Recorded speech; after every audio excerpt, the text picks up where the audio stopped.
اللہ کے سوا کسی اور کی اطاعت جس سے اللہ کی معصیت لازم آتی ہو، شرک۔ لا طاعت لمخلوق فی معصیت الخالق، مخلوق میں سے کسی کی اطاعت نہیں ہوگی کہ اس معاملے میں جس میں خالق کی معصیت لازم آ رہی۔ ہاں، خالق کے احکام کے اندر والدین کا حکم بھی مانو، اطاعت کرو، اساتذہ کا حکم مانو، کسی اور کو اپنا لیڈر مانا ہے اس کا حکم مانو، لیکن ناٹ بیونڈ وہ جو سرکل ہے کتاب و سنت کا، اس سے باہر نہیں۔ لا طاعت لمخلوق فی معصیت الخالق، یہ آپ الجبرے کے فارمولے کے طور پر اپنے سامنے رکھیے۔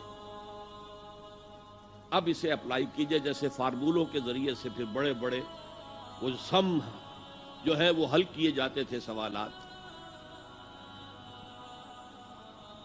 صبح کا وقت ہے، آنکھ بھی کھلی ہے، کوئی اذان کی آواز بھی کان میں آئی ہے، آپ کا نفس کہتا ہے ابھی سو جی۔ آپ نے اپنی چادر یا کمبل کو درست کیا اور کروٹ لی اور سو گئے۔ یہ کیا ہے؟ آپ نے کس کا حکم پیچھے پھینکا اور کس کا حکم مانا؟ اللہ کے حکم کو پیچھے پھینک دیا، نفس کے حکم کو آگے رکھ۔ یہ شرک، اس شرک کو جاننے والے بہت کم ہیں۔ مولانا روم نے خوب کہا تھا، نفس ما ہم کم ترس فرعون نیست لیکن ایراعون نیست۔ میرا نفس بھی فرعون سے کم نہیں ہے۔ فرعون نے کہا تھا نا، الیس لی ملک مصر وہذہ الانہار تجری من تحتی، کیا اس ملک مصر کی حکومت میری نہیں ہے؟ اور سارا جو یہ آب پاشی کا نظام ہے، انہار کا نظام ہے، وہ میرے کنٹرول میں نہیں ہے؟ جس کا چاہوں موگا کھلا رکھوں، جس کا چاہوں بند کر دوں۔ یہ تھا خدائی کا دعویٰ، انا ربکم الاعلی۔ تو مولانا روم کہتے ہیں میرا نفس بھی اس سے کمتر نہیں ہے۔ وہ کہتا یہ جسم میرا ہے، اس پر میرا حکم چلے گا، میں نہیں جانتا کون اللہ کون رسول، کیا حرام کیا حلال۔ تو فرعون سے کم تو نہیں ہے میرا نفس، لیکن ایراعون اس کی بہت مدد تھی، فوج تھی، لاؤ لشکر تھا، تو اس نے زبان سے بھی کہہ دیا کھل کر انا ربکم الاعلی۔ میں مسکین ہوں، غریب ہوں، میرے پاس کوئی طاقت نہیں ہے، میں زبان سے تو کچھ نہیں کہہ سکتا، اندر سے میرا نفس یہی کہتا۔ یہ نفس کی حکومت قرآن کہتا ہے، میں حیران ہوتا ہوں، دو جگہ یہ مضمون آیا ہے، ارأیت من اتخذ الہہ ہواہ افانت تکون علیہ وکیلا۔ اے نبی تم نے دیکھا اس شخص کو، اس کے حال پر غور کیا جس نے اپنی خواہش نفس کو اپنا الہ بنا لیا ہے۔ اللہ اکبر، الہ، لا الہ الا اللہ، کلمہ توحید کا مرکزی لفظ یہاں آ رہا ہے، من اتخذ الہہ ہواہ، جس نے اپنی خواہش نفس کو اپنا معبود بنا لیا، الہ بنا لیا۔ افانت تکون علیہ وکیلا، کیا آپ ایسے شخص کی کوئی ذمہ داری لے سکتے ہیں؟ سود حرام ہوا کرے جی، حرام ورام، ہمارا دھندا جو ہے وہ آگے بڑھ نہیں سکتا، تو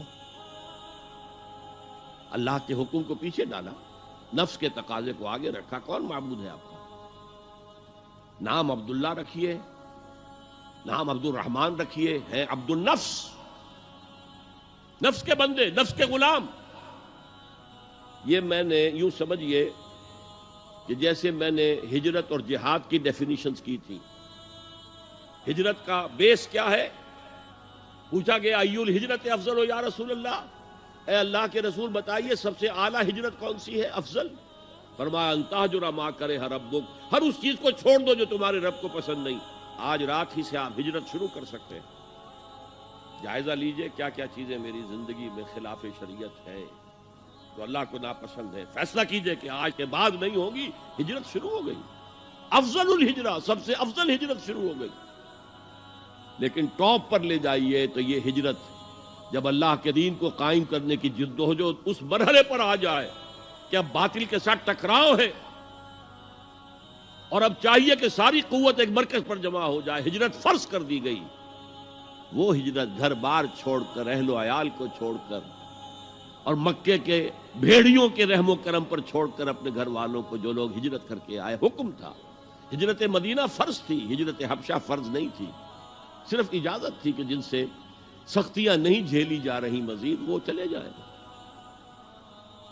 تو ہجرت کا یہ ابتدائی نقطہ، انتہا یہ جہاد، المجاہد من جاہد نفسہ، جہاد تو یہاں سے شروع ہو گیا، اپنے نفس کے خلاف جہاد کرنا۔